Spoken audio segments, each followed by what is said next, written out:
भारतीय दर्शन एवं संस्कृति में आपका स्वागत है।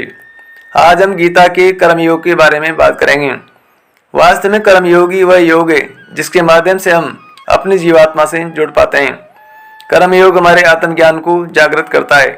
इसके बाद हम न केवल अपने वर्तमान जीवन के उद्देश्यों की पूर्ति कर पाते हैं, बल्कि जीवन के बाद की अपनी गति का पूर्वाभास प्राप्त कर सकते हैं।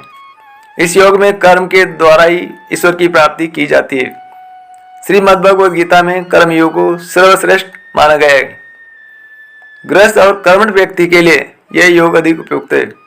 हमें से प्रत्येक व्यक्ति किसी न किसी कार्य में लगा हुआ है, पर हमें से अधिकांश व्यक्ति अपनी शक्तियों का अधिकतर भाग व्यर्थ खो देते हैं, क्योंकि हम कर्म के रहस्य को नहीं जानते। जीवन के लिए, समाज के लिए, देश के लिए, विश्व के लिए कर्म करना आवश्यक है। किंतु यह भी एक सत्य है कि दुख की उत्पत्ति कर्म से ही होती है। सारे दुख और कष्ट आसक्ति से उत्पन्न हुआ करते हैं। कोई व्यक्ति कर्म करना चाहता है, वह किसी मनुष्य की भलाई करना चाहता है, और इस बात की भी प्रबल संभावना है कि उपकृत मनुष्य कृतघ्न निकलेगा और भलाई करने वाले के विरुद्ध कार्य करेगा। इस प्रकार सुख करते भी दुख देता है। फल यह होता है कि इस प्रकार की घटना मनुष्य को कर्म से दूर भगाती है। यह दुख या कष्ट का भय कर्म और शक्ति का बड़ा भाग नष्ट कर देता है।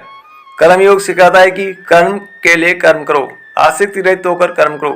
कर्मयोगी इसीलिए कर्म करता है कि कर्म करना उसे अच्छा लगता है और इसके परे उसका कोई हेतु नहीं है। कर्मयोगी कर्म का त्याग नहीं करता, अपितु वह केवल कर्म फल का त्याग करता है और कर्म जनित दुखों से मुक्त हो जाता है। उसकी स्थिति संसार में एक दाता के समान है और वह कुछ पाने की कभी चिंता नहीं करता है। वह जानता है कि वह दे रहा है और बदले में कुछ मांगता नहीं है, और इसीलिए वह दुख के चंगुल में नहीं पड़ता है। वह जानता है कि दुख का बंधन आसक्ति की प्रतिक्रिया का ही फल हुआ करता है। गीता में कहा गया है कि मन का समत्व भावी योग है, जिसमें मनुष्य सुख दुख, लाभ हानि, जय पराजय, संयोग वियोग को समान भाव से चित्त में ग्रहण करता है। कर्म फल का त्याग कर धर्मनिरपेक्ष कार्य का संपादन भी पूजा के समान हो जाता है।